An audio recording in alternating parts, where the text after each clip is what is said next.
Persiapan data dan informasi untuk proses hazard analysis. Outline. Jenis data penting, PFD, P dan ID, MSDS, dan parameter operasi utama. Validasi data proses dan identifikasi parameter kritis. Kolaborasi antar departemen untuk penyusunan data dan informasi. Studi kasus, dampak ketidaklengkapan data terhadap efektivitas PHA. Tujuannya, peserta mampu memahami pentingnya kelengkapan dan validasi data proses dalam pelaksanaan PHA, mengenali jenis data kunci seperti PFD, P dan ID, MSDS, serta parameter operasi, mampu berkolaborasi lintas departemen dalam penyusunan informasi, dan menyadari dampak ketidaklengkapan data terhadap efektivitas analisis keselamatan proses. Jenis data penting. 1,1 Proses Flow Diagram. PFD menggambarkan alur keseluruhan proses produksi, mulai dari bahan baku hingga produk akhir, termasuk utilitas seperti uap, air pendingin, dan udara tekan. Diagram ini menampilkan tahapan utama proses dan hubungan antar peralatan utama reaktor, kolom distilasi, heat exchanger, dan lain-lain.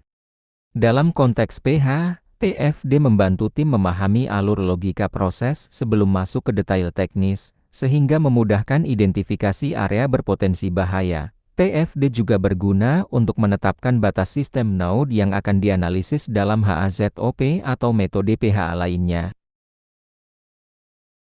1,2 P dan ID. P dan ID adalah dokumen paling detail dan paling kritis dalam PHA, menggambarkan semua peralatan, jalur pipa, katup, sensor, alarm, dan sistem kontrol. Dari P dan ID, tim dapat meninjau bagaimana sistem beroperasi dan bagaimana deviasi dapat terjadi, misalnya, kegagalan katup, interlock yang tidak aktif, atau instrumentasi error. Dokumen ini harus dalam kondisi as-built terbaru sesuai kondisi lapangan agar hasil analisis tidak salah. P dan ID menjadi acuan utama untuk mengidentifikasi titik potensi bahaya hazard node dan mekanisme pengendalian yang tersedia. 1,3 Material Safety Datasheet. MSDS memberikan informasi fisik, kimia, dan bahaya bahan yang digunakan atau dihasilkan dalam proses. Data penting seperti titik nyala, toksisitas, reaktivitas, dan batas paparan digunakan untuk menilai konsekuensi bahaya dalam PHA. Tim PHA menggunakan MSDS untuk memahami dampak jika terjadi kebocoran, tumpahan, atau paparan bahan kimia. Selain itu, MSDS juga menjadi referensi untuk menentukan alat pelindung diri APD dan langkah tanggap darurat. 1,4 Parameter operasi utama. Parameter operasi seperti tekanan, suhu, laju aliran, level, dan komposisi menentukan batas normal operasi sistem. Data ini digunakan untuk mengidentifikasi deviasi seperti tekanan tinggi, aliran rendah, atau level berlebih yang menjadi dasar analisis HAZOP. Mengetahui nilai aktual dan batas aman setiap parameter membantu menentukan tingkat risiko dan efektivitas sistem proteksi. Parameter operasi juga digunakan untuk memvalidasi interlock dan alarm agar berfungsi sesuai desain. Validasi data protes dan identifikasi parameter kritis. 2,1 Verifikasi keakuratan dokumen. Sebelum pelaksanaan PHA, semua dokumen proses seperti PFD, P dan ID, datasheet peralatan, dan logika kontrol harus diverifikasi terhadap kondisi aktual di lapangan as-built. Tujuannya untuk memastikan tidak ada perbedaan antara dokumen dan kenyataan, seperti pipa yang sudah dimodifikasi atau instrumentasi yang telah diganti. Validasi juga mencakup update perubahan management of change agar data terbaru sudah tercermin dalam dokumen analisis. Dokumen yang tidak akurat dapat menyebabkan hasil analisis PHA tidak relevan dengan risiko nyata di fasilitas. 2,2 Konsistensi data teknis. Data teknis peralatan, seperti tekanan desain, kapasitas pompa, dan rating valve, harus konsisten antar dokumen. Ketidaksesuaian antara datasheet, P dan ID, dan dokumen operasi bisa menimbulkan interpretasi salah terhadap batas aman. Proses verifikasi mencakup pengecekan silang antar departemen engineering, operasi, dan maintenance untuk memastikan semua data sama. Konsistensi ini juga penting saat menilai keandalan sistem proteksi seperti relief valve dan alarm sistem. 2,3 Identifikasi parameter kritis. Parameter kritis adalah variabel proses yang memiliki pengaruh langsung terhadap keselamatan operasi. Contohnya, tekanan reaktor, level tangki amonia, suhu furnace, atau laju aliran bahan bakar. Parameter ini digunakan untuk menilai seberapa besar risiko jika terjadi deviasi, serta sistem pengendalian apa yang tersedia. Fokus pada parameter kritis membantu tim PHA memprioritaskan area berisiko tinggi. 2,4 Penetapan batas operasi aman.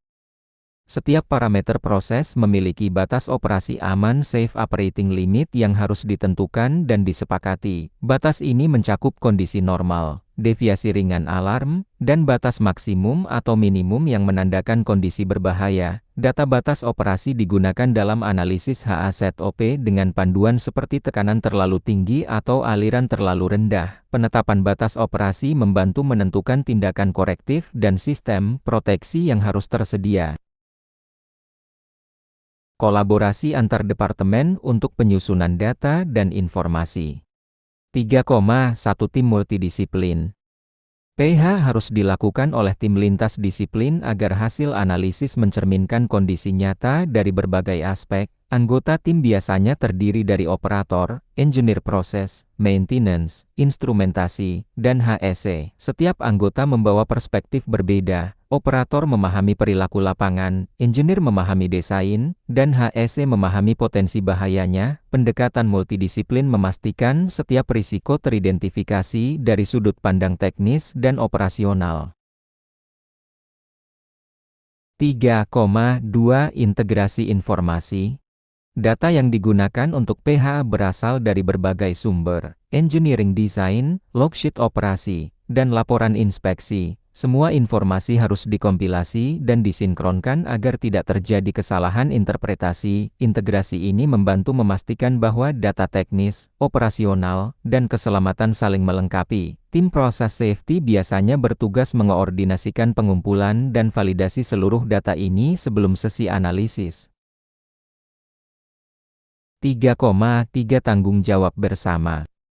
Penyusunan data bukan hanya tanggung jawab satu pihak, melainkan kewajiban bersama antar departemen. Setiap departemen bertanggung jawab memverifikasi data di bidangnya, operasi, kondisi aktual proses, maintenance, kondisi peralatan dan keandalan, engineering, desain dan kontrol sistem, HSE, data bahaya bahan dan regulasi. Dengan pembagian tanggung jawab ini, validitas data menjadi lebih kuat dan akurat. 3,4 Koordinasi efektif. Koordinasi yang baik antar departemen memastikan semua data siap sebelum sesi PHA dimulai, biasanya dilakukan melalui rapat pra-PHA pre-meeting untuk membahas status dokumen, peran peserta, dan pembagian tanggung jawab. Komunikasi efektif menghindari misinformation dan mengurangi waktu analisis. Hasil koordinasi juga membantu mempercepat proses tindak lanjut setelah PHA selesai.